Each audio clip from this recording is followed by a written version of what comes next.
Matome karus, augančias degalų kainas ir kylančią infliaciją Lietuvoje. To pasekmė pragyvenimas brangsta. Todėl nors atlyginimas gal ir paaugo, greičiausiai jauti, kad pinigai tirpsta greičiau nei uždirbami. Tačiau akcijų rinka tuo pat metu muša visų laikų rekordus. Man pačiai šis paradoksas atrodė nelogiškas. Bet pasigilinusi į rinkos užkulisius, atradau paaiškinimą, kuris viską sudėliojo į vietas. Šiandien atskleisiu 3 mechanizmus ir pasidalinsiu konkrečiomis taisyklėmis, kaip nustoti būti stebėtoju ir pačiam pasinaudoti šią situaciją.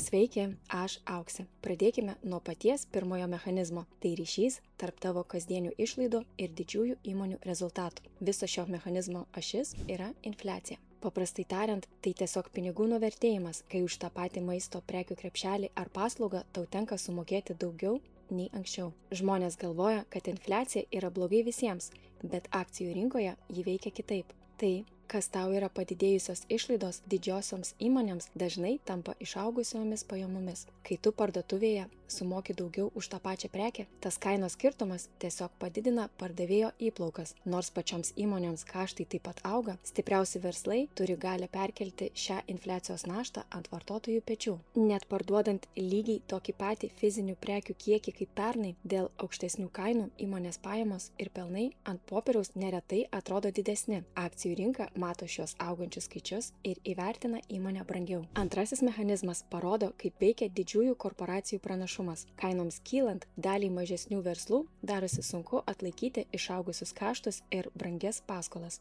Didžiosioms įmonėms tai tampa savotiška proga. Dalis jų turi sukaupusios finansinį rezervą ir geresnes sąlygas skolintis, todėl ilgainiui gali perimti silpnesnių konkurentų rinkos dalį. Gali atrodyti, kad dėl išaugusių kainų ekonomika turėtų visiškai sustoti, bet atsakant į klausimą, kodėl rinka toliau auga, turime pažvelgti į bendrą pasaulinį foną. Naujausi Tarptautinio valiutos fondo duomenys atskleidžia įdomų ilgalaikį pasaulio vaizdą. Žinoma, tai tik prognozės ir situacija visada gali pasikeisti. Tačiau, žvelgiant į globalaus BVP augimo kreivę iki pat 2031-ųjų, jokios pasaulinės griūties ten nematyti. Atvirkščiai, manoma, kad pasaulio augimas stabilizuosis ties 3,1% riba. Jungtinėms valstijoms šiais metais numatomas 2,3%, o Lietuvai 2,9% augimas. Jei šis lėtas, bet nuspėjamas augimas išsilaikys, dalis didžiųjų įmonių tiesiog toliau optimizuos veiklą, kai kurios mažins išlaidas ir atleis darbuotojus vien tam,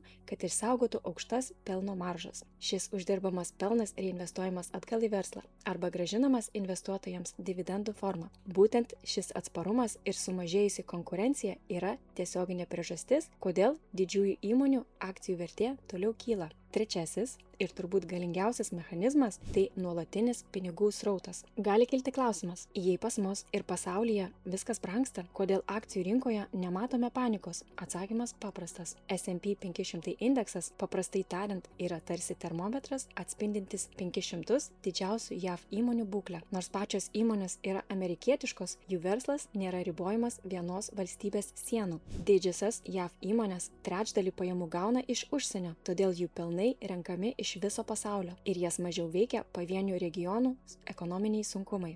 O kai įtampa apima visą pasaulį, aukštas globalaus neapibrėžtumo indeksas dažnai paskatina investuotojus ieškoti stabilumo. Didelės ir pelningos įmonės daliai jų atrodo kaip saugesnis pasirinkimas neramiais laikais. Negana to, į akcijų rinką nuolat plūsta milžiniškos pasyvių investuotojų lėšos. Kas mėnesį milijardai žmonių visame pasaulyje per pensijų fondus reguliariai nukreipia dalį savo pajamų į tas pačias didžiasias įmonės. Tai sukuria nuolatinį pasyvaus investavimo pinigų srautą, kuris palaiko kainas viršūnėse, nepaisant realios pasaulio ekonomikos būklės. Trumpai apibendrinant, infliacija augina didžiųjų įmonių pajamas, silpnesnių konkurentų sunkumai leidžia joms plėstis, o pensijų fondų pinigai palaiko nuolatinę akcijų paklausą. Tačiau tai tik dalis viso paveikslo. Lik su manimi, nes netrukus parodysiu, kas šiuo metu iš tikrųjų tempia rinką į viršų ir kodėl šiandieninė situacija slepia milžinišką riziką. Ir labai kviečiu prenumeruoti kanalą.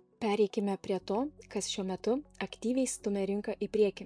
Tai ne tik fundamentalūs rodikliai, bet ir ekstremalūs investuotojų lūkesčiai. Norint suprasti, kiek daug euforijos šiuo metu yra įskaičiuota į akcijų kainas, privalome pažvelgti į PE rodiklį. O kas tas PE? Įsivaizduok, kad perki verslą, pavyzdžiui, sporto klubą. Jei jis per metus uždirba 10 000 eurų pelno, o tu už jį sumoki 270 000, tau prireiks 27 metų vien tam, kad atgautum savo investiciją, neįskaičiuojant papildomų kaštų, kurie metams bėgant tikrai atsiras. Būtent toks dabar ir yra viso S&P 500 indekso vertinimas. Jo PE rodiklis siekia apie 27. Tai reiškia, kad investuotojai šiuo metu moka milžinišką kainą vien už viltį, jog įmonių pelnai ateityje stipriai augs. Pažvelgus į praeitį, toks įvertinimas atrodo neraminančiai. Grafike matome, kad net su 27 mes jau pralenkėme net 2000-ųjų dotcom burbulo piką, kuris tuomet siekia apie 25. Žinoma,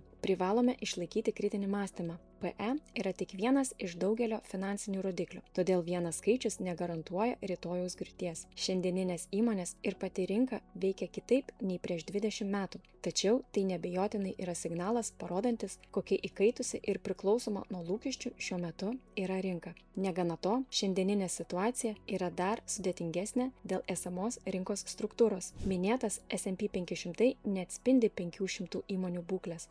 Vos 10 didžiausių technologijų įmonių šiuo metu sudaro beveik 40% viso indekso vertės. Dėl dirbtinio intelekto euforijos tokios įmonės kaip Nvidia, Apple bei Microsoft tapo absoliučiais rinkos diktatoriais. Pavyzdžiui, vien Nvidia rinkos kapitalizacija siekia per 5,5 trilijonus dolerių su 46,5 PE rodikliu, o per 5 metus ši akcija paaugo 1500%. Tai iš esmės keičia indekso dinamiką. Pirkdamas iš pirmo žvilgsnio plačiai išskaidytą fondą, tu iš tikrųjų lažinės, kad vos keli technologijų gigantai ir toliau uždirbs milžiniškus pelnus be jokių klaidų. Dingsta pats svarbiausias investavimo saugiklis – tikrasis išskaidimas. Visas indekso svoris dabar laikosi vos ant kelių pečių. Jei šie keli milžinai suklups ar tiesiog nepateisins dotcom erą primenančių lūkesčių, jie vien savo svoriu nusitems žemyn visą S&P 500 indeksą, nepaisant to, kaip gerai dirbs likusios